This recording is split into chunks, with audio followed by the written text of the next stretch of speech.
Well, good evening, ladies and gentlemen. Welcome to USC Lancaster's Bundy Auditorium and this year's Candidates Forums. What a great opportunity to hear our candidates' positions on numerous issues in such a wonderful setting.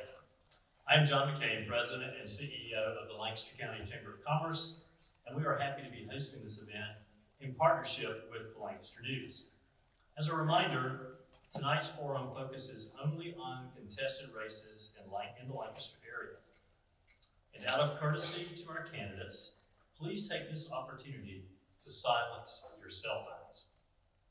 The moderator for tonight's candidates forum is a familiar face to many of us in Lancaster County. Lucas McFadden is the anchor's producer of CN2 Now TV and co-host of Palmetto Mornings on WRHI-FM 100.1 and AM 1340 radio, which is also seen live on Comporium's Channel 102 and various social media platforms. Lucas has been in broadcasting for more than 2 decades, with a stop at WIS-TV in Columbia. The Fort Lawn native is a graduate of Louisville High School, USC Lancaster, and the College of Charleston. Lucas has often had most events throughout the Tri-County, serving as MC, moderator, and any other job needed. Lucas has participated in such programs as Leadership York County, Inside Rock Hill, served on the Crime Stoppers of York County Board, as well as on the United Way of Lancaster County Board. In addition, he's involved as a team leader for the Come See Me Festival and is a Christmasville volunteer. Lucas and his wife Katie live in Rock Hill and have 1 daughter, Collins. Let's give a warm welcome to Lucas McFadden.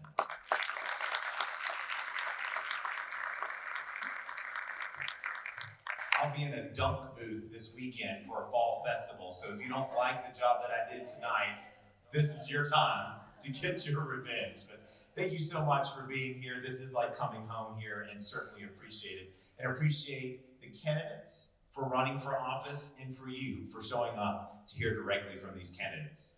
Tonight, it's a forum, not a debate. A forum is just to hear from these candidates directly and to walk away knowledgeable and ready to vote, whether you're voting early or on November the 5th. I know we're all eager to get started, but we're going to take a moment to acknowledge those who made this evening possible, our sponsors, the Lancaster County Chamber of Commerce, the Lancaster News, and our host, the University of South Carolina, Lancaster. Let's give everyone a round of applause. Now, the rules of the forum.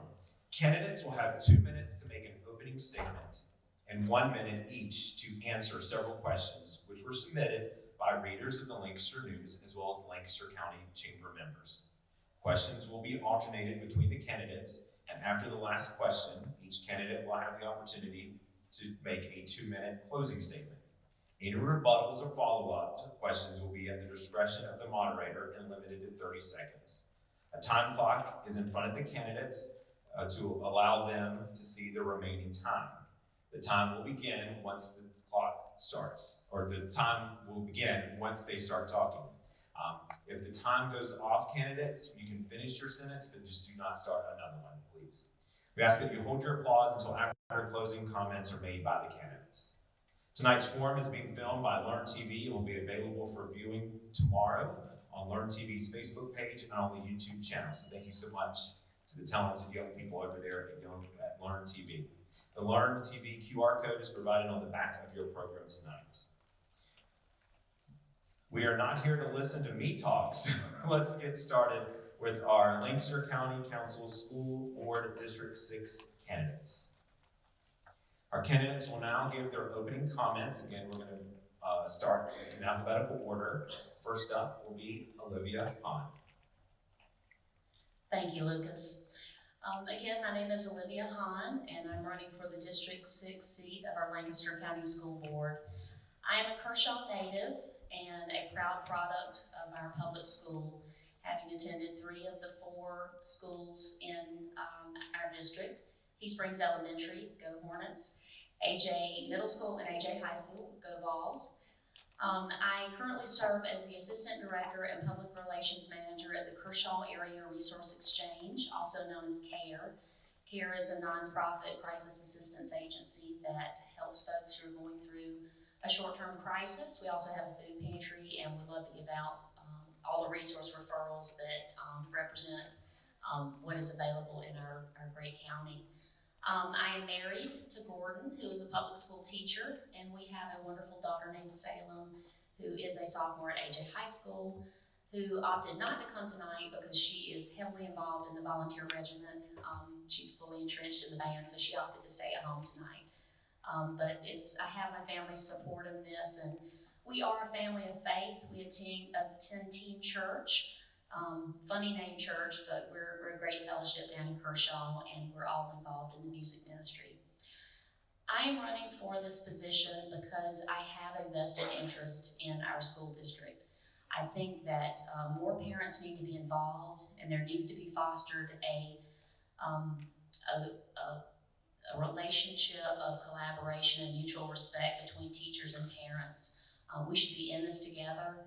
And so I have a stake in this, so I'm putting my name in the hat to serve and run. So thank you. 2 minutes, opening statement for Keith Snipes. First off, I want to thank the Lancaster News and the Lancaster Chamber of Commerce for putting on this event tonight. My name is Keith Snipes. I am a 1991 graduate of Andrew Jackson High School. Like Olivia, I attended 3 of the 4 schools in Kershaw. I went to Kershaw Elementary, Andrew Jackson Middle School, and Andrew Jackson High School. I am married with 2 kids. My wife is a registered nurse. She's a nurse at Andrew Jackson High School. Both of my kids graduated Andrew Jackson High School. Both of them have followed in my footsteps against my best wishes. I've been a paramedic since 1991 when I graduated high school. Graduated from York Technical College and Midlands Technical College with a certification in paramedicine. I am currently the EMS director in Chesterfield County for Lifeguard Emergency Medical Services. My oldest boy, Trey, is a firefighter with the city of Lancaster. My youngest boy, Tanner, he graduated from the Career Center. He got his firefighter certification from the Career Center. Also, he got his National Register EMT from the Career Center here in Lancaster. So the Career Center holds a special purpose to my heart also, not only Andrew Jackson High School. I'm running to give back to the community what they have given to me. They've looked out for me through these years by helping raise my children to become the young men they are. And I just want to give back to the community and look out for the people of District 6. Thank you. Thank you very much. Gina Rachel White is also a candidate. She could not be here tonight, but she did provide a statement, and these are her words. I've dedicated my life to serving the needs of public school students. Ever since I graduated with my undergraduate degree in 1991 and became a teacher in the Lancaster County School District, my goal has been to help educate the children of Lancaster County to become more successful, productive, contributing members of society who read and think critically and are open to new worlds of imagination, creativity, and the arts. Education is a great equalizer. Being an educator is a calling for me. It's not only what I do, it's who I am. I never imagined that health problems would force me to retire early. Thankfully, since retiring, I was able to transition my role from educator to education advocate. I've had 20 years of teaching and 13 years of advocacy. Now I'm ready to move on to education service. I want to serve my community as representative on the school board, which includes looking out for the needs of the students, parents, taxpayers, and the public schools. I want to put all of the qualifications, experiences, and skills I've gained over the past 33 years to work serving my community to the best of my ability. I have been a student, parent, grandparent, teacher, and taxpayer in Lancaster County, so I know what it feels like to be each of those stakeholders. I want to bridge the gap between parents and the school district because communication between stakeholders is so key to our children's success. We're going to now move on to question number 1. Again, we're going to go in alphabetical order in this one. So this first question will go to Olivia Hunt. What do you think are the biggest issues concerning the school district as a whole, and how would you address them as a school board member? The issues really depend on who you're talking to, and I've been doing a lot of communicating with folks in District 6. So if you're talking to the average taxpayer in District 6, the biggest issue is inequity in the bond, and is my taxes going to go up? If you're talking to parents and students, the issues are around safety. We have some serious traffic issues in front of AJ Middle School and High School that really need to be addressed. And there's no student or SRO, school resource officer at Kershaw Elementary.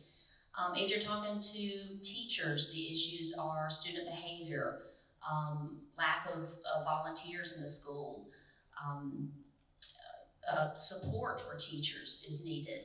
They want to be supported but not dictated to. And space is an issue as well. So it really depends on who you're talking to as to what the issues are, but we do have some issues that we've got to work through. Thank you so much. Remember, each candidate, you have 1 minute. All right. Same question to Keith Snipes. I think the biggest thing going on right now is safety in our schools. We have a lack of detection when the kids are going into school. I think we need to figure out how to get weapons detection devices into these schools. The next thing I hear is taxes. I understand taxes will go up, but we are getting to the point in the Kershaw area of being overcrowded. We've got teachers in the elementary school in Kershaw that have, administrators that have given up their office for teaching space that we need to make room for. So I think that's it. Thank you. Question number 2. Keith, you will begin this round. Question number 2. How do you approach the issue of removing books from the school libraries that some find controversial, whether due to historical content, religious themes, or other sensitive topics? After attending several school board meetings over the last several months, the state has really taken this out of the school board's hands. The state has passed new laws and regulations that require the school board to get one reading and then turn it over to the state. So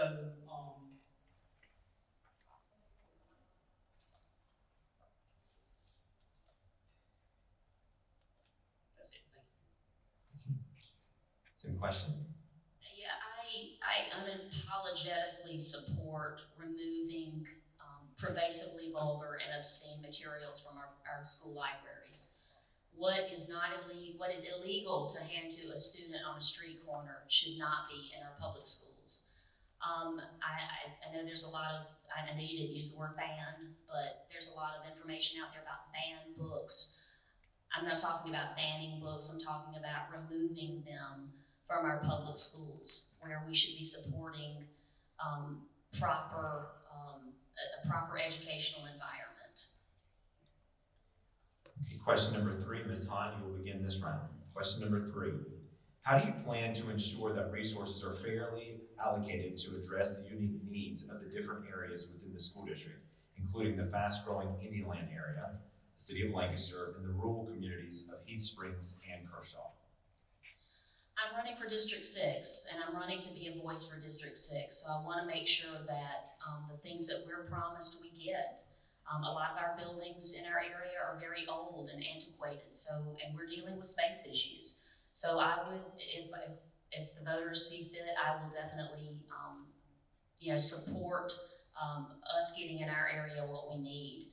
I know there is some genuine need in the upper part of the county, and so folks, we're going to have to address that. But I'm running to be the voice of District 6, and so I want to make sure that we get the things that we need to and have the issues with space addressed. So I'll be working to fight for our area. Same question, Mr. Snipes.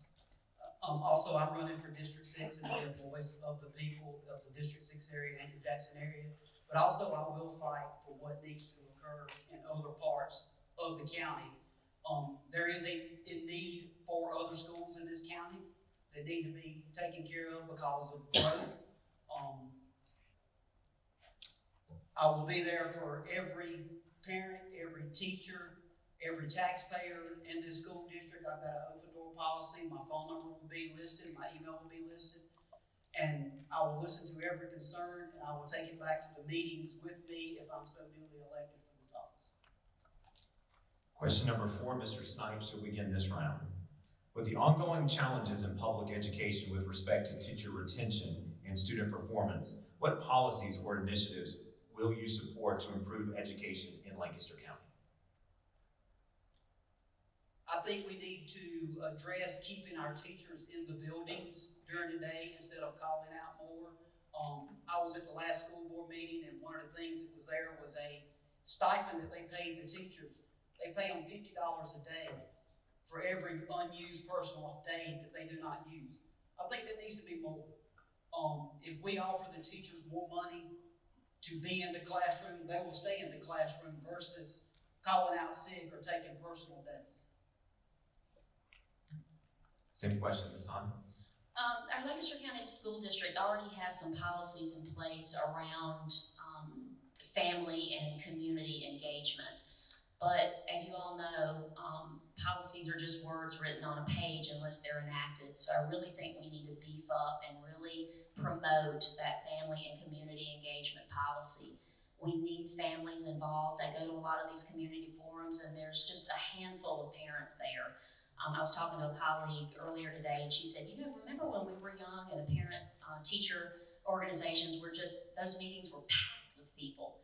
And that's just not the case now. So we really need to be out front in promoting families to be involved in the school process. These are our children, these are our schools, and we really need to be promoting that, as well as community involvement in the education. All right, this is our fifth question. Ms. Hahn, you will begin this round. What strategies would you suggest the school district implement to proactively address the challenges arising from the county's rapid growth?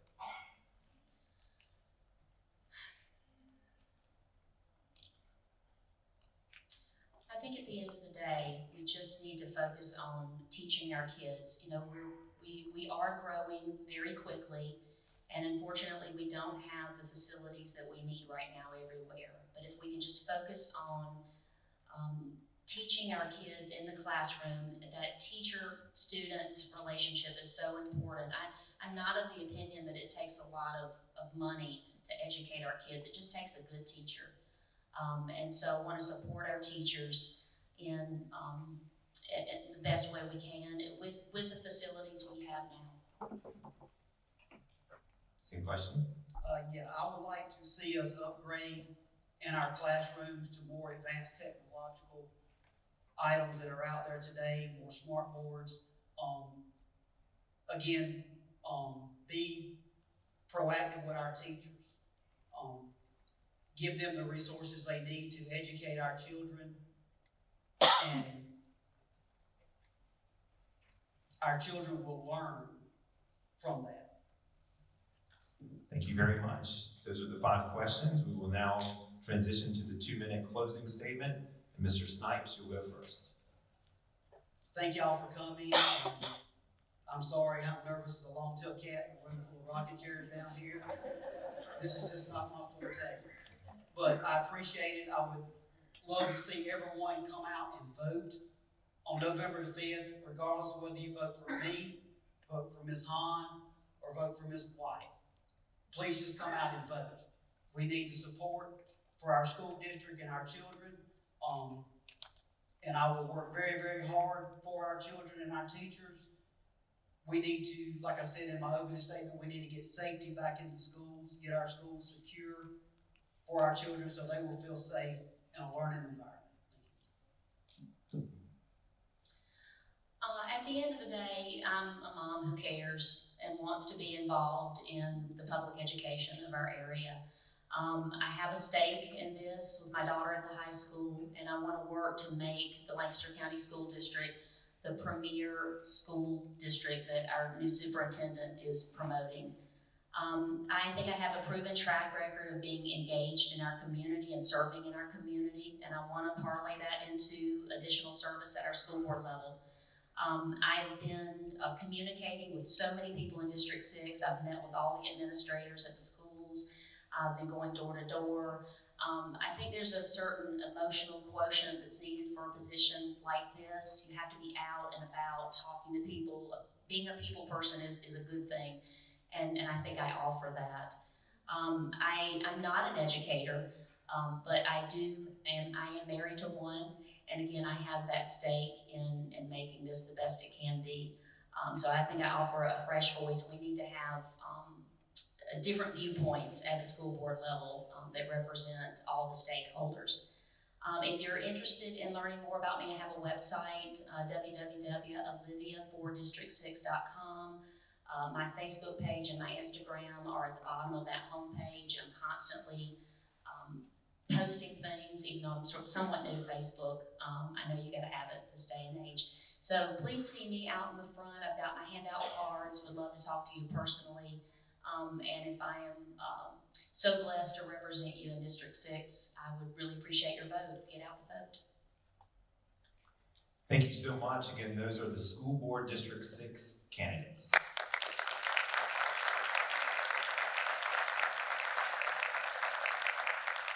We're going to transition now to the South Carolina House 45 candidates, so just give us a quick second. Yes. So you.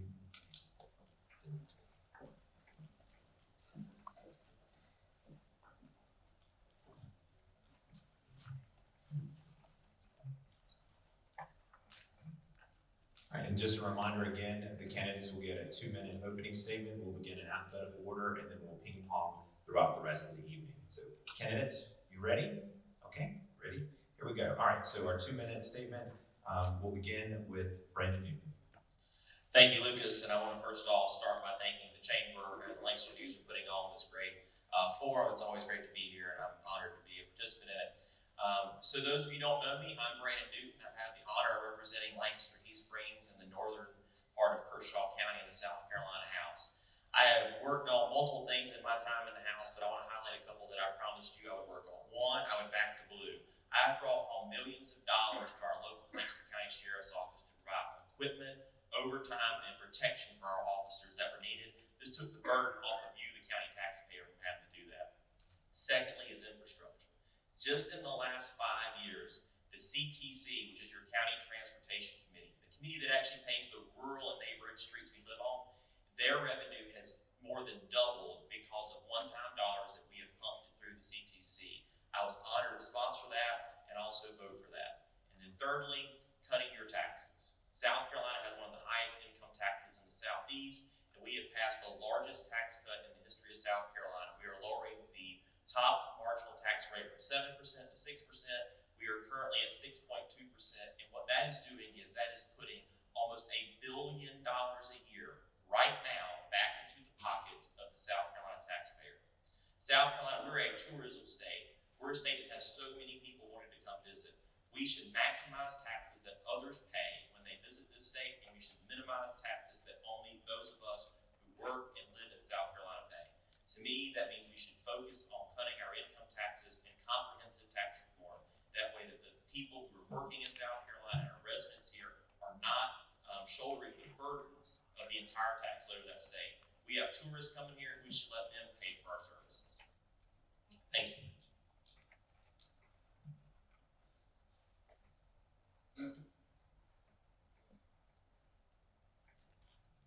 Good evening. Thank you everyone for coming out this evening.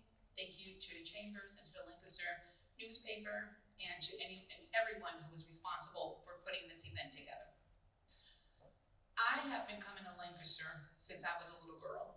My grandfather is Jackie Boy Barnes, and he was the owner of a club called the Paradise. So I come from a family of small business owners.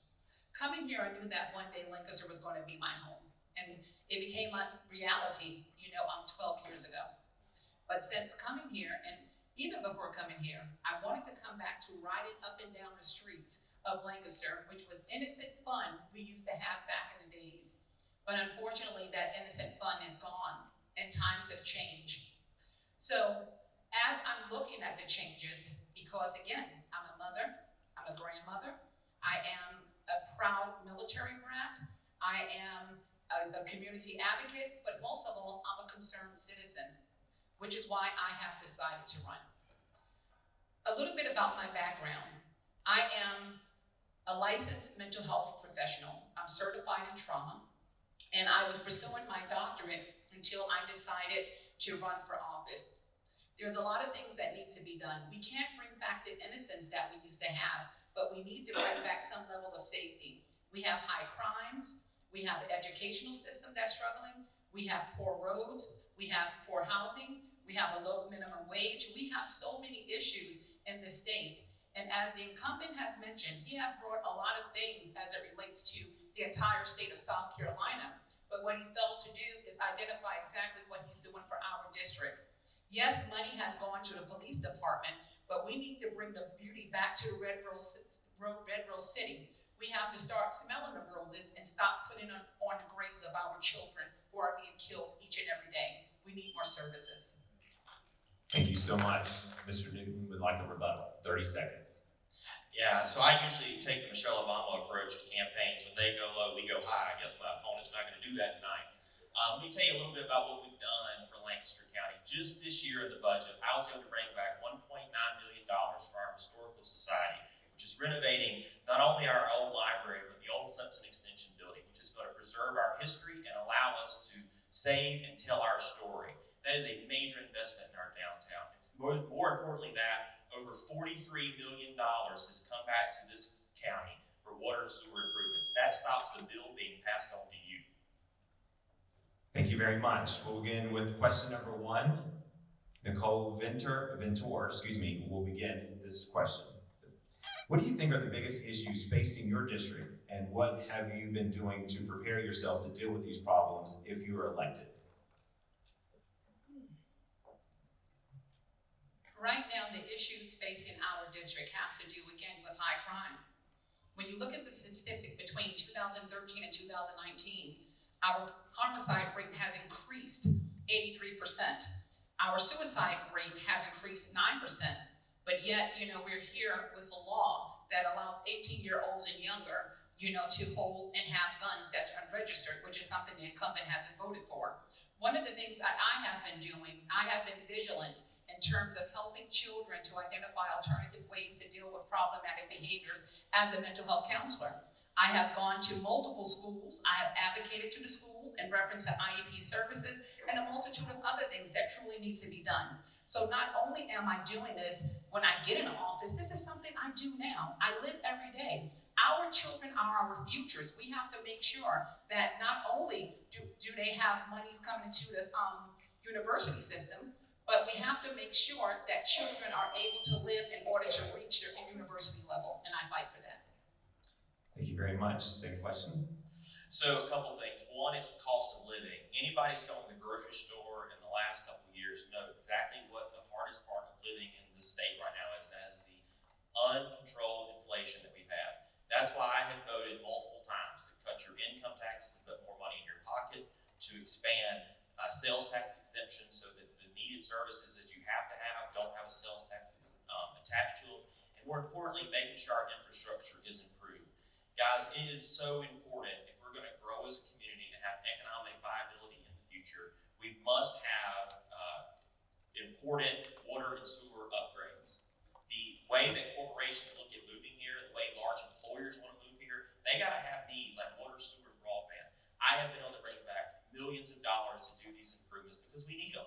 Look, the way to get someone out of poverty is to get a job. And if we have high-paying jobs that people can work on, you can grow and prosper in Lancaster County. Great. Question number 2, Brandon Newton, you'll begin this round. Number 2, since South Carolina's minimum wages still reflect the federal levels of $7.25 per hour and $2.13 per hour for tipped workers, how do you feel about raising these levels in South Carolina? How would you balance this with concerns from business owners? So simply, I don't support raising the minimum wage. South Carolina actually doesn't even have a minimum wage. We only have one because there's a federal one. I do not support it. I think the market should determine the wage. And also, look, we are going through an economic transition in this country. All of you see it. Go to the store. You're not checking out with a cashier. You're checking out with a computer screen. When you raise the cost of labor, you are going to push companies more and more to move their investment toward AI and computer-generated employment. Who are you hurting there? You're hurting young people who are trying to find that first job because you're taking away many of the jobs that they used to have. Just go to Walmart. How many cash registers are open? Raising the minimum wage only increases the cost of labor, and when you do that, you're going to hurt the low-income job ability. Secondly to that, it should be up to the local businesses. I think they should pay what they want to pay, and if the federal government wants to raise it, that's their purview, not ours. Can you repeat the second part of that question? Sure, absolutely. I'll just repeat the whole question. Since South Carolina's minimum wages still reflect the federal levels of $7.25 per hour and $2.13 per hour for tipped workers, how do you feel about raising these levels in South Carolina? And how would you balance this with the concerns from business owners?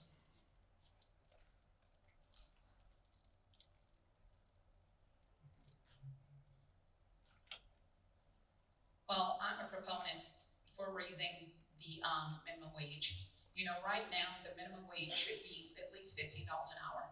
You know, one of the things that's happening that people are not able to pay bills. Rent is going up at an astronomical rate. You think people are robbing Peter to pay Paul. And right now, a lot of people are being homeless. When you look around our communities, when you look at the people being evicted, when you look at people down the street over behind one of the convenience stores, Dollar General, there's homelessness. So again, we have to increase the minimum wage to help people stay in their homes. We have to increase their minimum wage to make sure that families are able to afford, you know, the rents and utilities, because everything is going up, but money is not going up.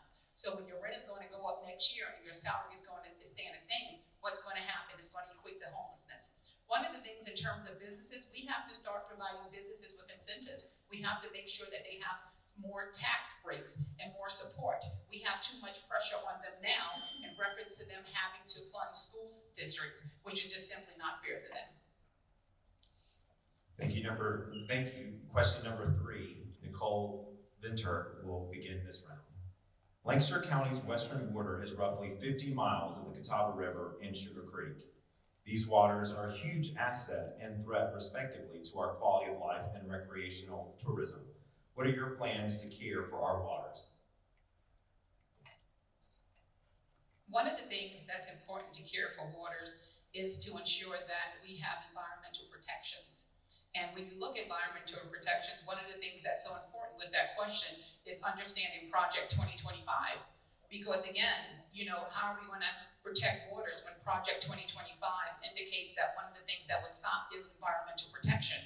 So my goal is to make sure that environmental protection is safe, you know, that the most advanced equipment and, you know, devices are being used or utilized to ensure the safety of our water and also the safety of our air. So we have to ensure that we get individuals in office to stay in office to make sure that we ensure the quality, you know, of waters, the qualities of air, that we utilize in best practices, but more so that we keep those protections, which are being threatened because of Project 2025. So just a little civics lesson real quick. Project 2025 is something that deals with the federal government. It has absolutely zero to do with the job we are currently running for. If my opponent wants to do with something with Project 2025, she should be running against Ralph Norman, not me. To actually answer the question, so what we've been doing in South Carolina is putting investment into conservation. So I think conservation is something, maybe I'm different from my party on this, but I think conservation is the same as being a conservative. We should conserve our environment. The big investment that was made in Lancaster County, we were able to get a grant from the State Conservation Bank to put a large tract of land along the Catawba River in the Panhandle around Van White to create a new state park. This is going to be a beautiful new investment for Lancaster County, a green space that will be free for the public to use, that you can use for events, exercise, and family events. It is going to be a wonderful thing. To me, that is what's important about investing in our environment to protect it, and I was glad to help lead that charge. Thank you very much. Question number 4. Brandon Newton will begin this round. What measures would you support to provide tax relief for small businesses, considering the burden of sales tax on products, employee-related taxes, and equipment taxes? Yeah, so this is something I've been working on in the off-season, is one level of tax that you can attack that affects small businesses, true small businesses, is business personal property. So a lot of people don't realize this if you don't own a small business. But if you have desks and chairs in your office, you have to pay a property tax on that every year to your local government. This is something that local governments use to fund. Many of our surrounding states have begun exempting up to a certain number of of that tax. For example, Alabama actually exempts the first $50,000 a small business has in personal business property. Our surrounding states are 10,000. I'm going to be filing a bill this year to actually do that in South Carolina. There's two ways to do that. One, you can either just tell the local governments they have to find their own revenue, which is not something I support. I support the state using our excess revenue to supplement local revenue so that we can decrease that tax that is truly paid by the smallest of businesses, your mom and pop shops who are running your day-to-day operations, and by the way, are the ones who are actually paying for our rec teams and all of our local charities. Thank you very much. Any questions? Sure, absolutely. What measures would you support to provide tax relief for small businesses considering the burden of sales tax on products, employee-related taxes, and equipment taxes? One of the things that would be awesome, as a business owner myself, you know, some individual may be exempt a certain dollar amount, but again, as long as you have your business, I would encourage that there be a decrease in the increments in terms of the level of taxation, you know, that someone, you know, is receiving. Small businesses are the cornerstone when it comes to funding the educational system. And right now, we just simply have to change the way that small businesses, you know, are taxed. We have to, you know, utilize additional resources. One of the things I'm huge about, you know, is introducing, you know, medicinal marijuana. You know, bringing medicinal marijuana to South Carolina would be something awesome that would be utilized to fund education, and it would take the pressures off of small businesses. So what we have to do is look at new and inventive ways of helping small businesses to thrive. And that's actually looking at $1 billion business that many states have introduced. And especially as a social worker, I understand the importance of medicinal marijuana, and it would truly help with our economy. Thank you very much. Question number 5, Nicole Ventor will begin this round. How will you support the scaling of crisis response teams staffed by specially trained social workers, mental health clinicians, police officers, and paramedics to respond to people in a mental health crisis 24/7? One of the things that I am, again, I'm a licensed psychotherapist, so I eat, drink, and breathe, you know, mental health. One of the things that we should have, we need a mobile unit. We need a crisis unit in order to take some of the pressures off of law enforcement. Whenever there is a call in regards to anyone having a crisis issue, someone needs to respond to that. One of the issues I have, and I speak to the school board about this, and I also get on the top of mental health about this, they have a lot of clinicians providing CBT therapy, which is not a trauma-informed practice. So with that being said, we need to change the dynamics of mental health across the board. There are a lot of clinicians that's practicing outside of the scopes of their practice, which is real legal implications, and it can do more, it can be detrimental to a person's mental health. So one of the things I would encourage is to ensure that we have appropriate mental health training and make sure that there's a mobile unit to help those officers, so once they have to respond to a crisis, they're able to respond with appropriately, not just a social worker, but appropriately trained clinicians.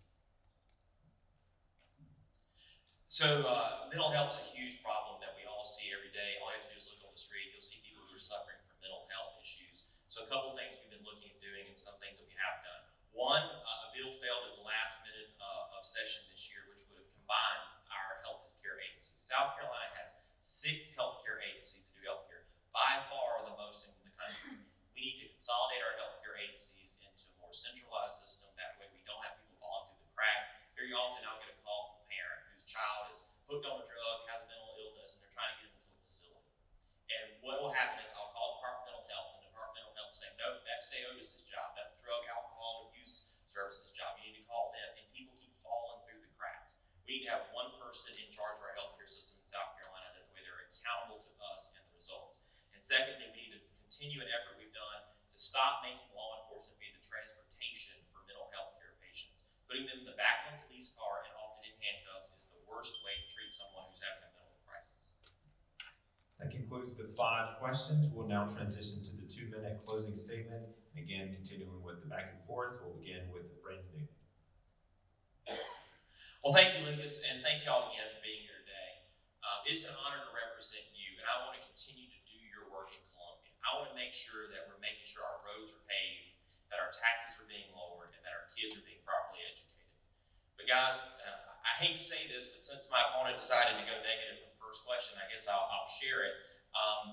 One person on this stage is not treating you with respect. And what I mean by that is, my opponent has not paid multiple forms of property taxes.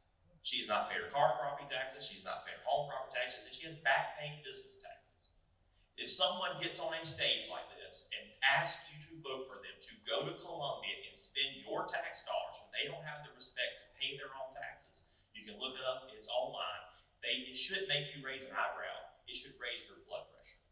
These are serious jobs. We take serious decisions. We are leaders in the community. And it insults me that someone would run for office and not do something that simple. It is important that we be leaders in our community and we follow the example we asked for. I have asked you to vote for me in the past, and I've been honored to have your support. I want it again because we have so much more to do in South Carolina, and I've been so proud to lead the effort. Teachers, just 8 years ago, the starting salary for a teacher was $30,000 in the state. It's now $47,000. That's a 56% increase in 8 years. That's what results I've been delivering. This is what we have to continue to do. We need to invest in our public servants, invest in our teachers, invest in our infrastructure, and be honest with you when there's tough decisions to be made in the future. Thank you for letting me be here tonight. I'm asking for your vote for another term in the South Carolina House. Let's keep moving Lancaster County forward. Do I get a rebuttal or do I get a response? How does that work? Since he got one rebuttal, I'll give you one rebuttal, 30 seconds, and then we'll set the clock, and then you'll go from there. If anyone was to call the delinquents tax office, they would speak to the young lady there, and she would tell you that I was doing an experiment. My son and I had decided to see how would it be to live off of $15 an hour. And I even told her this. So I sat down and said, you know what, here it is, because my taxes and everything will be paid next week. So I sat down and I said, here it is, that a lot of people who are not in a position as I am are not able to live. Right now, we have individuals who are losing their homes. And I can finish the sentence.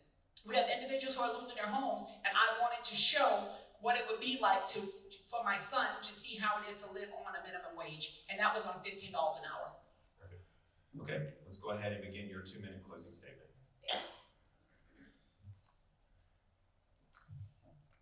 One of the things that we have heard tonight, and again, the decision is yours. You know, it's not mine, and that's the beauty about our democracy. One of the things I have been doing for years, and I will continue to do for years, is represent each and every one of you if you was to pick up the phone and give me a call in reference to any issue that any of you have. I'm there for your children, I'm there for your support, and I'm there for your guidance, because that's what community is about. These are free services and things that I do.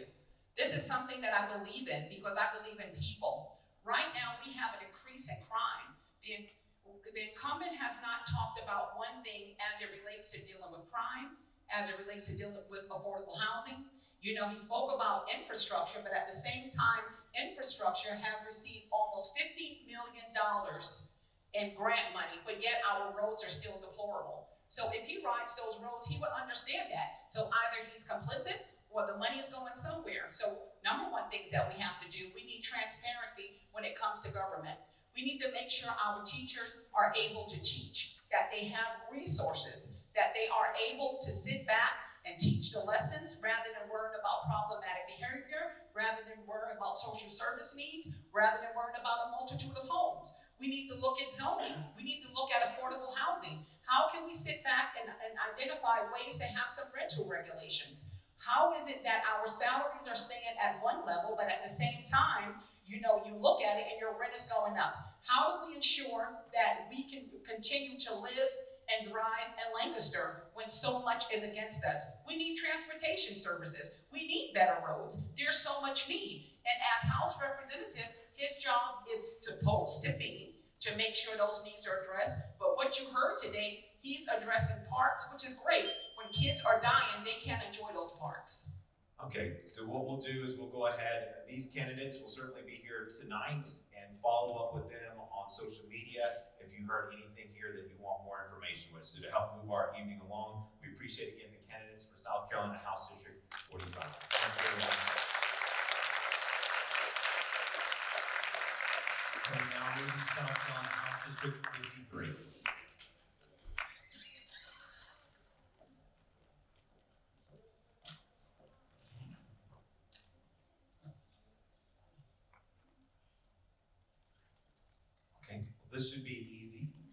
I don't know, I'm a Baptist preacher, I can argue with myself pretty good. Well, if you have to argue with yourself, then you have to go over there and pick up that microphone, okay? All right, so this is House District number 53. Our candidate is Richie Yao. And Richie, you'll go ahead and begin with your 2-minute opening statement.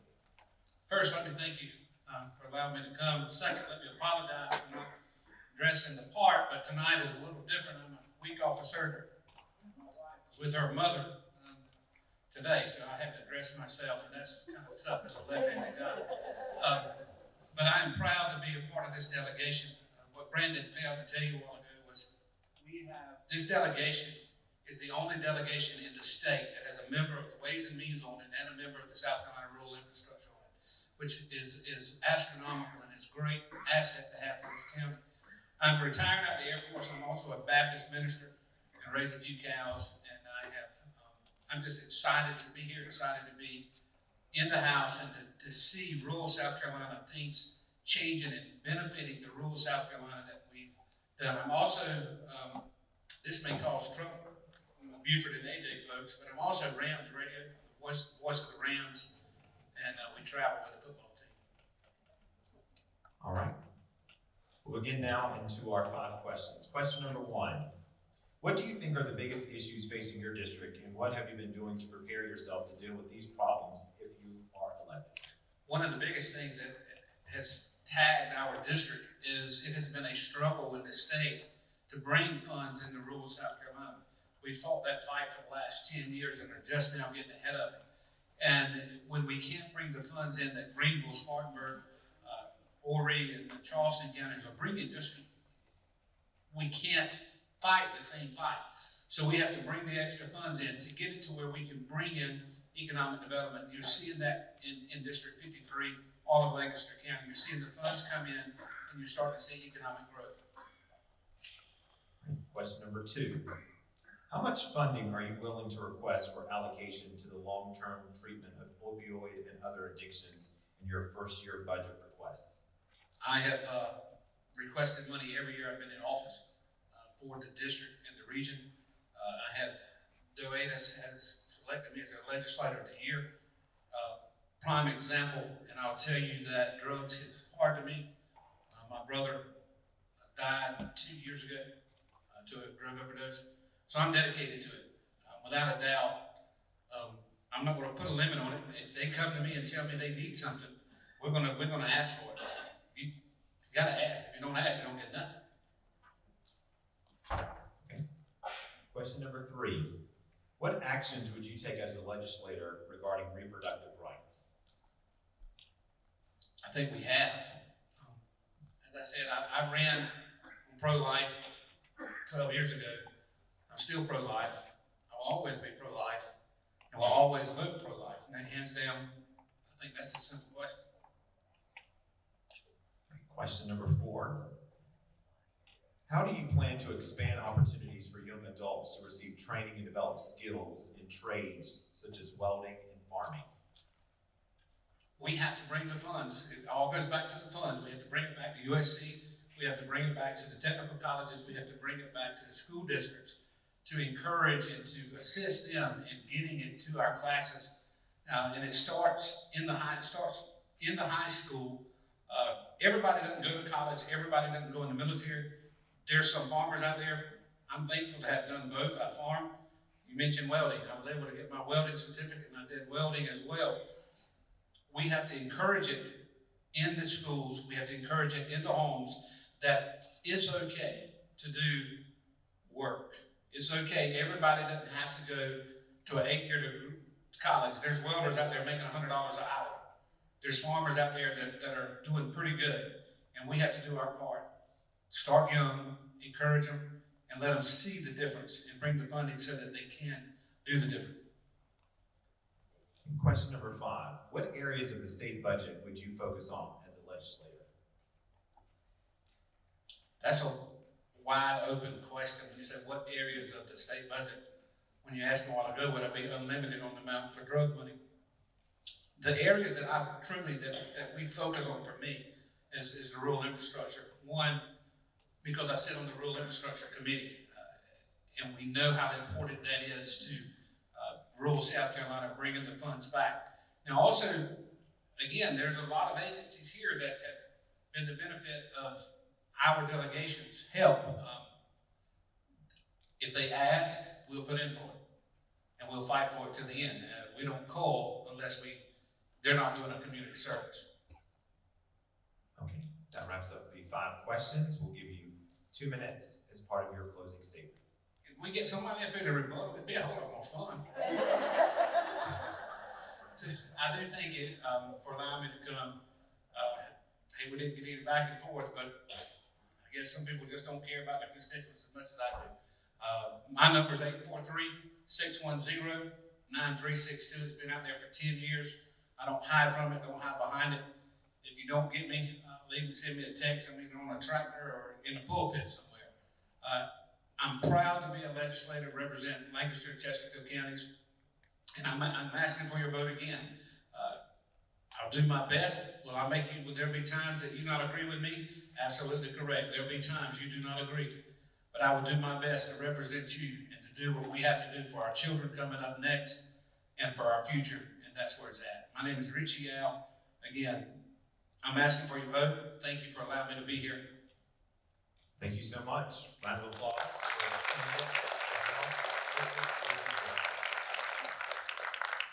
We'll go ahead and move right along. We're going to bring up now the South Carolina Senate District 27 candidates.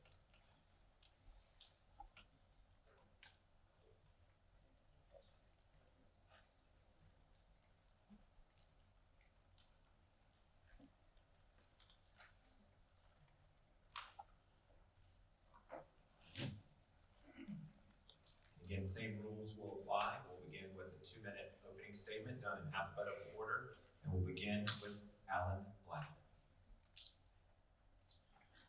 Good evening. My name is Alan Blackman, and I'm a candidate for Senate seat 27. I'm excited to be here. I'm excited to tell you my story. And I'll start off by saying that most of you here know that I have been on county council for the past 6 years. Most of you know that during that time, I did everything I could to monitor the budget, keep that budget as tight as possible. I worked hard to protect our growth from getting out of hand, making sure that we met that growth with the infrastructure that we needed, although we're falling short in Lancaster County. But it's been a pleasure to serve on Lancaster County Council. And the one thing that I want to say is in my closing remarks, I'll be talking about some of my experiences, because I think experience really means something at a time like this and in a job like the Senate. But right now, the message I want to say to you is, as I've been traveling around campaigning, the one thing I noticed is people want a senator that will return phone calls. They want a senator that will be active in their communities. And I will be that senator who will be in the communities of Chesterfield County, Kershaw County, and Lancaster County, as I've always done in Lancaster County. So as we go forward, I think no matter what we talk about today, I think where most people are going to put their vote is behind the person that they trust. And when I say trust, not because any candidate is dishonest by any means, but trust that that person will represent them and will fight for their needs and will always look after their district. Thank you. Good evening. I'm Yakima Curitan. I am originally from Lancaster, South Carolina, and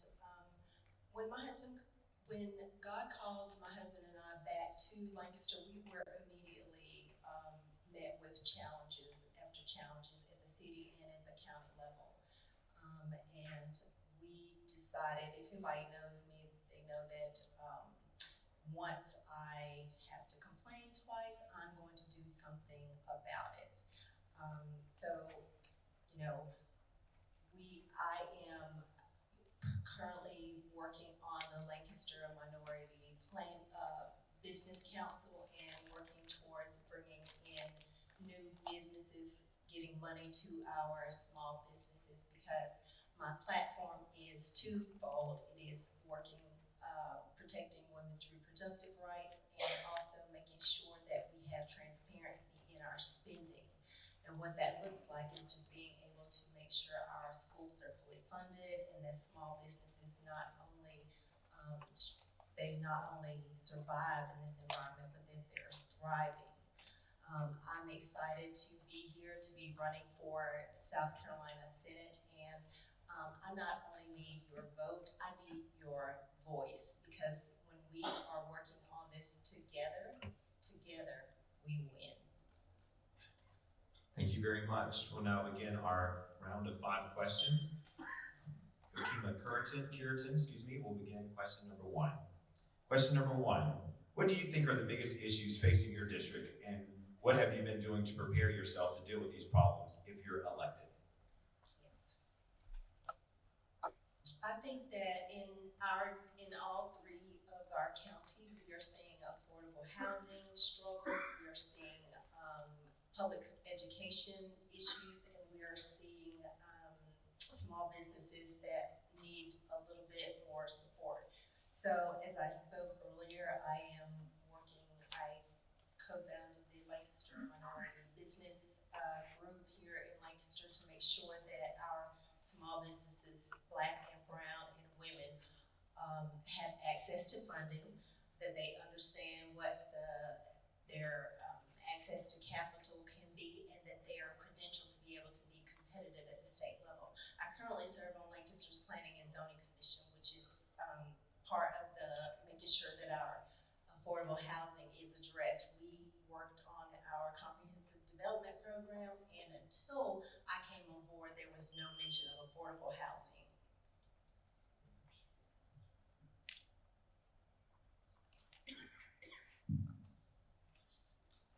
I think one of the biggest problems we face in this Senate seat 27 and statewide is the fact that we are losing the moral fabric of our families. We are seeing more and more single parent households. We need to somehow work together. We need to bring God into the equation. I think our government has turned its back and taken God out of all references. I think we need to put that back, go back to what our founding fathers built this country upon. Now, last week you heard up in Indian Land, everybody was talking about the biggest problem is growth. And I believe that is probably the biggest physical problem that we have here in 27 also. Because we have it not only in Lancaster, but we have it in Chesterfield County and also down in Elgin, South Carolina, and Kershaw County. So we need to maybe get our planning directors together on a routine basis and sort of sort through some of these problems that we're having with growth and infrastructure related to that growth. Thank you very much. Question number 2 will begin with Alan Blackman. Access to healthcare remains a significant challenge in many parts of our state. What would you do to help fix this?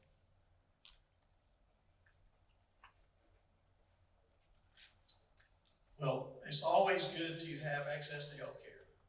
Everybody needs that. One thing we do have going for us is the Medical University of South Carolina here in Lancaster, whereas they are now starting a residency program, which will bring residents into our community. And if they are successful, some of those residents may stick around and stay in our area. We do have to be realistic and understand that if you're gonna live 15, 20 miles out of town, there's not going to be an emergency center next door or a block away. You're gonna have to be able to get back in to the town to get those services you need. But I do think that we can improve our medical services. I do think we can work with MUSC, which is an agency of the state, and I would do all I could to help that process. Thank you.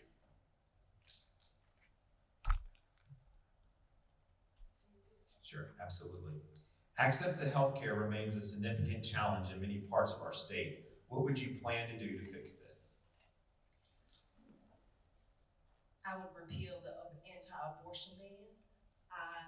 Weaponizing abortion scares doctors away from some of our rural areas, and so what we're seeing is them being afraid that they're either going to be put in jail, they're going to be sued, and so I would definitely work on repealing that anti-abortion ban to make sure that, because I think we currently only have 15 counties with an OBGYN, and so if you want to increase healthcare, then you're gonna have to make an opportunity for our doctors to be able to practice what they went to school for.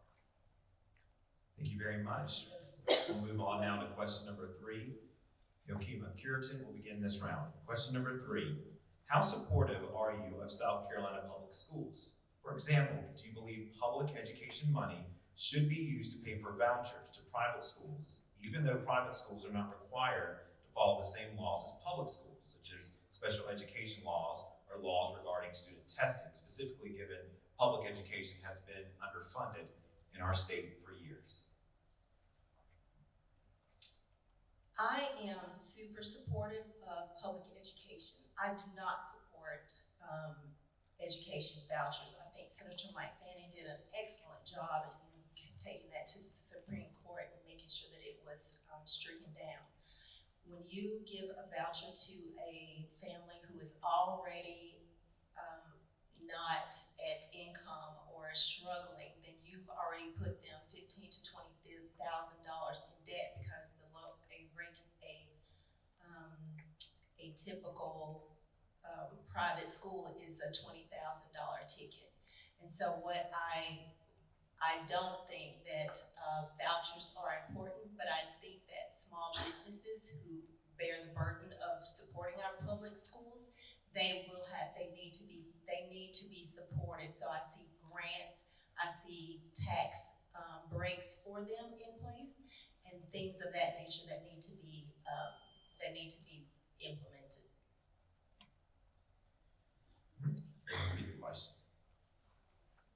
How supportive are you of South Carolina public schools? For example, do you believe public education money should be used to pay for vouchers to private schools, even though private schools are not required to follow the same laws as public schools, such as special education laws or laws regarding student testing, specifically given public education has been underfunded in our state for years? So for that very difficult question, I'll start with the beginning and I will go second to the end, and then somewhere I'll try to close up the middle. But I'm very supportive of our public schools. I've actually been a substitute teacher for 2 years in Lancaster County, not doing it presently, but I've been in the school classrooms. I have seen the stress and the issues that the school teachers are dealing with each and every day. I do go to the East Springs Elementary School on occasion where I can spend time with my granddaughters and watching what's happening there. So I support the public schools. I physically go to those schools and I'm actively participating. Now, you said at the end that we're underfunding education. And whereas that is true, that's a whole separate issue. I will support funding education at a level that it should be. I do commend the General Assembly for raising the teachers' pay. The one thing that I would focus on as a senator would be the input that I would get from teachers, because they're in the middle of it all, and they're the ones we should get our advice from. Thank you very much. Moving on to question number 4, Alan Blackman will begin this round. What is your position on South Carolina Senate Regulation 43-170, enacted in June, which provides a uniform process for reviewing and selecting instructional materials for public schools? Some are criticizing this regulation for being overbroad and enabling censorship of books in schools and libraries. Well, first of all, I'm not familiar with that was passed, so it's kind of hard to comment on that. But I do think that we need to be very careful in the books, magazines, whatever that gets in our public libraries and our school libraries. I will support any kind of measure that will take any sort of pornography, things of that nature, any illicit type books and magazines in our schools. So I can only say that I'll have to read that, as I've said on county council many times, the devil's in the details. Without reading it, knowing it, I'm having a hard time up here tonight attacking it or supporting it. Thank you. I'm a fan of letting experts do what experts are paid to do. Our teachers are paid to be in the classroom, to go through, they're trained, they all, go through examination. I'm a proponent of allowing them to look over the materials, to get into their groups, and then to go through the teaching material to be able to suggest that to the administration administration and then to be able to teach that to our children. It's about their imagination and their creativity, and that's what information does. Thank you very much. We'll move on to question number 5. Yokima Curitan will begin this round. Highway 9 is a major connector between Lancaster County and Chesterfield County and is in need of improvement due to safety concerns. What steps will you take to address these issues and support the necessary infrastructure improvements for this key highway? I think we definitely have to support the South Carolina DOT in terms of them being able to address our infrastructure, particularly our roadways. But one of the things that we also need to do is to make sure that our planning and zoning commissions and our planning departments are fully vetted and made sure that they are addressing these issues in our UDOs and in our planning and zoning plans. So to make sure that they have the support and that they have the understanding of what it's going to take to make sure that this region is mobile, that we have the transportation means that we need to be able to move us forward. Repeat the question. Highway 9 is a major connector between Lancaster County and Chesterfield County and is in need of improvement due to safety concerns. What steps will you take to address these issues and support the necessary infrastructure improvements for this key highway? Well, number one is I have been meeting with senators. I have been meeting with and studying the committees that senators will serve on. One of them is transportation. And I think that the Transportation Committee should be focusing on all roads around the state. But I think sometimes our voice is not heard when we have a deficiency in our area, and that's not to be critical of anybody or any group of people. But when we have problems, and we have bridges, and we are not seeing progress being made, we need to elevate that to the General Assembly. And as a General Assembly member, I will fight to make sure that we get the funds necessary to cure these problems that we have on our major highways and our bridges. Thank you very much. That wraps up our 5 questions. We'll begin now with our 2-minute closing statement, and we'll just again go in reverse order. We'll begin with Alan Blackman, 2 minutes. Well, thank you for being here tonight. I want to quickly say again that I think that your decision on who you're going to vote for is going to come down to who you trust and who you believe will fight and look after your best interest. Being on county council, I have done that. I have been an active voice. I have been prepared. Every meeting I read the agendas and I get out there in front of the issues and I try to make the best votes possible. As I mentioned earlier, I've been going around the state eating lunch with senators, especially chairmen of committees. I've met with the president of the Senate, and I'm trying to get involved now so that when November comes around, if you support me and elect me to the position, I will have a head start in meeting our needs that we have. You gotta understand, I'll be working for you. And so what's important to you has got to be communicated to me so I can then look after your best interest. If I'm going to look after your best interest, the only way I'm going to be successful is if I have built a network, a coalition, friends in the Senate, so that when things need to move in a direction that we need in Senate Seat 27, I'll be able to garner the support to make that happen. So we all got to realize a senator is not going to make anything happen by themselves. They have to build relationships, and relationships are very, very important. Now, do you always vote like everybody else votes? No, you stand your ground, you do what's right, and that's what I've done on Lancaster County Council. I've always voted, and I've always been able to defend my votes, and that's what was best for you, the citizens. And I'll always do that, and I'll always look after your best interests first. I ask for your prayers, and I ask that you remember me on November the 5th. Thank you. I think that no longer can we settle for regional prosperity that benefits a select few. It is time for it to work for all of us. And I'm not here to give out crumbs from a wealthy man's table. My job is to build larger tables, and that's what I do. And that's what I will continue to do. if I could, like I said, if I have to complain about it more than one time, then I'm gonna do something about it. And that includes grassroots efforts around small businesses, that includes grassroots efforts around helping people to find affordable housing, that includes making sure that my voice is heard at Lancaster Planning and Zoning around grassroots efforts, and spending my time with the people. And so I not only need your vote, but I also need your voice on November the 5th. Thank you very much. And these are the candidates for South Carolina.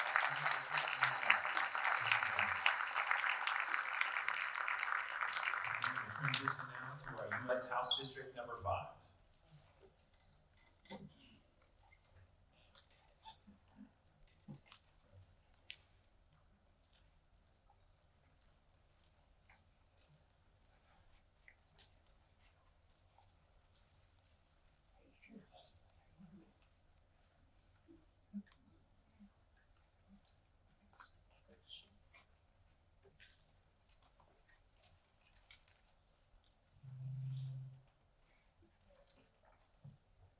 Once again, same rules will apply. Evangeline Huntley will get 2 minutes for her opening statements. Hello, everyone. Is that better? Yeah. Hi, everyone. As the gentleman just mentioned, I am Evangeline Huntley, running for South Carolina's 5th Congressional District. And I'm running to represent the great people of 10 counties in my district. I was born and raised in Newberry, South Carolina, so I'm a child of South Carolina. And I love my state. I'm a child of a barber, shop owner, and a high school teacher. My mother taught during segregation, and she taught during integration. My dad opened the first Black-owned barbershop in the city of Newberry, South Carolina. I'm a wife, and I'll recognize my husband, Ronald Huntley, who's here with me, biggest supporter and fan. And we are parents of 3 adult children, and I have 3 grandchildren. So this is my second time running for this office. Was not an easy decision the first time, and certainly wasn't the second. But during my first run for this office, I had a platform that I wanted to see the people in my state, and that includes everybody in this room, to be healthier, wealthier, and wiser. And well, that hasn't changed in 2024. It's still my desire to see the people in this state be healthier, wealthier, and wiser. But this time, guys, I was pushed to do this again because we are facing at risk our democracy as we know it, the freedoms that we so enjoy as we know it, are all being threatened. I sat here and I listened to everyone else, and I heard someone refer to 2025 as a federal issue, and I will address it if it comes up. Thank you very much. Representative Ralph Norman's duties in Washington prevented him from being with us this evening. In accordance with the guidelines established for this forum, Representative Norman provided a statement. These are his words. Dear friends, I'm sorry I cannot be with you in person this evening. The U.S. House of Representatives is currently in session, so I'm up in Washington, D.C. this week. But I appreciate the opportunity to submit this letter outlining my positions and values as we head toward the election this November. I've been asked to keep this letter to just a few minutes, which is not easy. I'm confident most of you know me as a strong conservative Republican, both fiscally and socially. Given my time constraints, I feel the best path this evening is to simply highlight my opponent's stated positions right from her website and compare those with what I believe. Illustrating stark contrasts is sometimes the most effective way to deliver a powerful message, and that's certainly the case here. For starters, my opponent is calling for universal health care. In other words, a healthcare system that is controlled entirely by the federal government. I believe this would be an unmitigated disaster. While there are certainly improvements to be made to help improve patient outcomes and reduce costs, a a government takeover for which she advocates would have the exact opposite effect. I'm strongly opposed to her position on universal health care. My opponent says she believes descendants of the black people who were enslaved in America deserve reparations. Friends, slavery was abolished in America almost 160 years ago. I cannot imagine a more divisive policy than to take money from people today who have never owned slaves and give it to others based on their skin color who themselves have never been enslaved. Speaking of retribution, my opponent also says she wants forgiveness of student loan debt. First of all, she's not forgiving anything. That money has to come from somewhere. What we're really talking about is transferring those loans from people who borrowed that money and received an education to those who did not, you, the taxpayer. I believe this is highly immoral, and on multiple occasions over the last 2 years, the Supreme Court has ruled this unconstitutional. Next, concerning states' rights, my opponent says she wants to abolish the Electoral College. With all due respect, there are clear reasons this was established by our founding fathers in the Constitution. Nothing would do more damage to South Carolina and our citizens in national elections than for us to forfeit the Electoral College. This would enable densely populated liberal cities to easily impose their values on us here in South Carolina. It's an outrage. Also concerning are her positions on illegal immigration. My opponent claims she's in favor of shutting down the border, but only after illegal crossings exceed 2,500 people per day. Friends, that's approaching 1 million illegal crossings per year. She says she's in favor of a pathway to citizenship for those here illegally. We're talking about people who have broken our immigration laws and jumped the line. And my opponent is also in favor of expanding asylum limits, which have been widely exploited by illegal migrants. I'm strongly opposed to her positions on illegal immigration and will continue to do everything within my power to fight Joe Biden and Kamala Harris's open border policies. We need a secure border now. The list goes on. Please don't take my word for any of this. Every bit of this information is available on her website and archived permanently throughout the internet. These are not South Carolina values. As for me, I have several priorities in Congress which I will continue to pursue in equally important order. These include reducing government spending, getting our budget balanced, and paying down our massive $35 trillion federal debt. Our future generations are in danger if we cannot get our fiscal house in order. Securing the border, supporting law enforcement and military, protecting our Second Amendment rights, strengthening America's position on the global stage, which has been severely weakened over the last 4 years. It is an honor to represent you all in Congress, and I'm asking you for your vote on November the 5th, because I believe strong conservative leadership is needed in Washington now more than ever. We will now begin with our 5 questions. All right. Question number 1. What do you think are the biggest issues facing your district, and what have you been doing to prepare yourself to deal with these problems if you are elected? Okay. So, you just heard Ralph Norman go down what he saw on my website without being present or making other means to be here. He can sometimes fly away to New York City and wear a red tie whenever he feels like it, but for some reason, I know he's in session, but also they were in session that day too. So priorities, and there's technology, so I think he could have been here. I do find that that was an unfair attack, him not being able to be here to answer questions, but I stand by every single thing that's on my website. Because what I want to do for my district is what I want to see done for the people in South Carolina. And we, sitting in a congressional seat, have the power to do that. But what I would like to see right now, keeping up with the times that we are in, is I want to see lower cost for the people in our state, lowering their cost of living.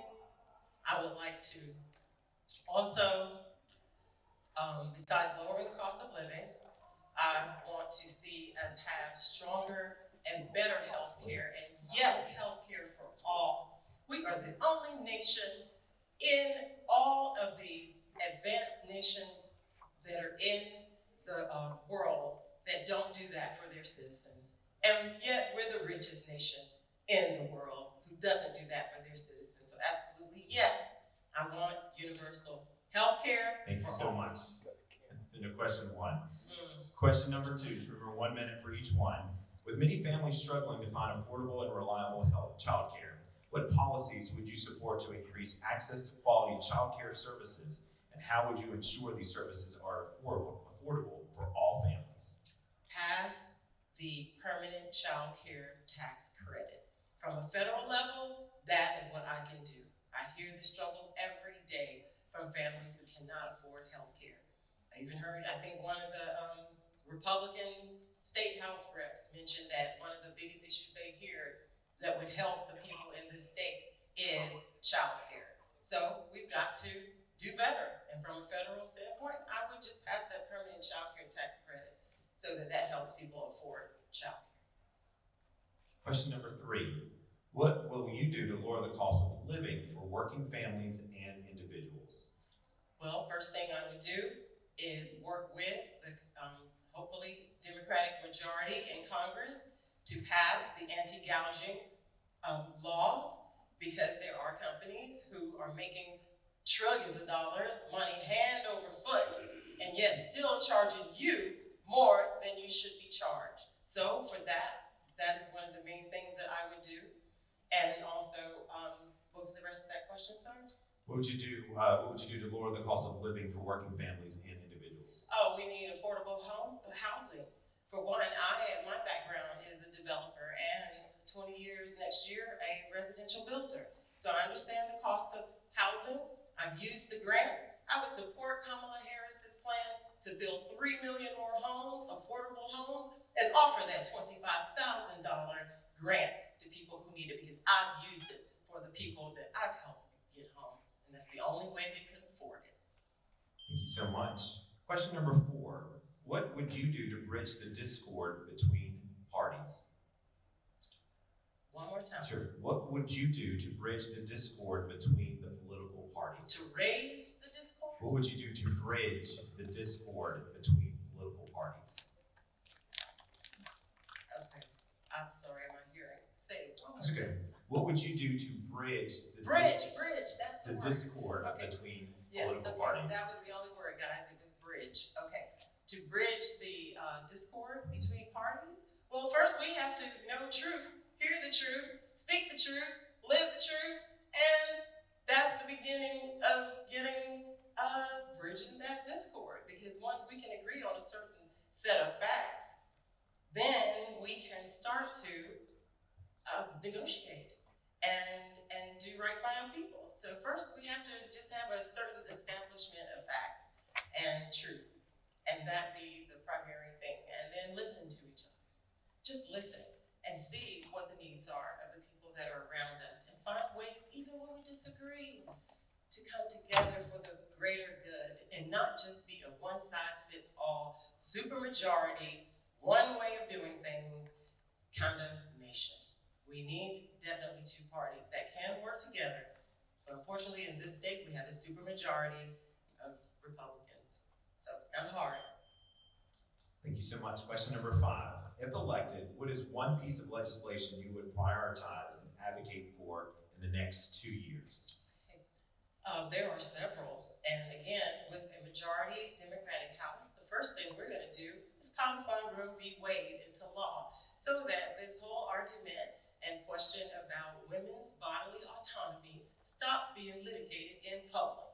I'm sick and tired of that GOP-led divisive issue, number one. So I would pass the Roe v. Wade, or I would send the bill to Kamala to sign it into law, number one. Number two, then we would again do the permanent child care tax credit, so that families can afford their child care. Again, pass the bill to lower the gouging prices. I would pass the bill to secure voting rights, the John Lewis Act. Pass the bill to reduce inflation. So there is so much that we can do and that can be done in my first couple years with a strong majority Democratic Party. That will wrap up the 5 questions. We will now give you 2 minutes for your closing statement. Yes, thank you very much. And thanks again, everyone, for having this event. I thank the Lancaster Chamber of Commerce, thank you, John. And I thank the newspaper, Lancaster newspaper, and for each and every one who I look forward to representing. It's time that South Carolinians, and especially in this district, start hearing a yes. When I hear my opponent say that he's a conservative fiscal Republican, well, why is it that under Republican leadership, we always have the highest deficits? Why is it that under Democratic leadership, we have the highest job creation? Why is it that under Republican leadership, there seems to always be some economic explosion or mismanagement of a health crisis? While under Democratic leadership, we have a lot of progress. We produce jobs, we are good for the economy, we actually pass infrastructure. The many times that I heard these state reps and senators talk about infrastructure, I got news for y'all, that's federal money. Because if it were done just by state money, then it would have been done already. But it hasn't. So they are utilizing money from the Infrastructure Act, the Inflation Reduction Act, and that's Infrastructure and Jobs Act, let me be clear. Inflation Reduction Act, the PACT Act, all of those are bills that your great congressman who cares about this state, Ralph Norman, voted against. He voted against fixing roads, bridges. So I would say yes to fixing roads and bridges, yes to women's rights, yes to better health care. It's gonna be a while before we get universal health care. So while I might want it all I want, guess what? I can't do it by myself. And so we'll have to come together. And if someone comes to the table with an equally good idea and we can just lower the cost, my plan is to lower our costs so that we can all be healthier, wealthier, and wiser. Thank you very much. Candidate for U.S. House District No. 5. Thank you very much.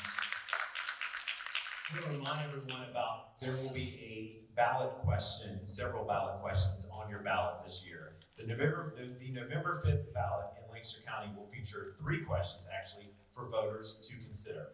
The ballot will ask voters 2 questions related to raising the sales tax to widen and improve local roads with a $405 million special sales and use tax referendum. Voters will also be asked to consider a $588 million school bond referendum, which will raise property taxes to pay for new schools and improvement. There is information on each of these questions there's information on each of these questions included on your program tonight. More details are available on the QR code as well. It has certainly been my pleasure to serve as your moderator for tonight's important candidate forum, and I hope each of you will take the opportunity to vote early or vote in November's election. Now we're going to bring forward Jane Alford, editor for the Lancaster News, to provide some closing comments.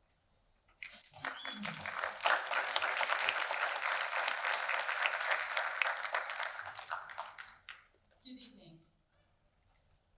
I just want to say thank you to Lucas McFadden for being our moderator tonight. I think he did a great job. Can we give him a round of applause?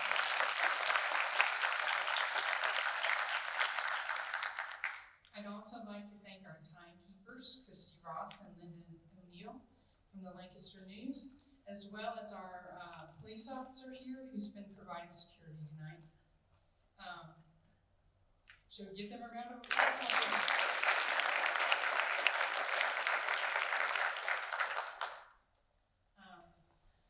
I just want to thank all of the candidates who came out tonight and took their time to answer our questions and to just let you know where they stand on the issues and give you a better idea of who to vote for when you go to vote this November. I also want to thank everyone who came out to hear the candidates. I'm happy that you are taking part in the political process.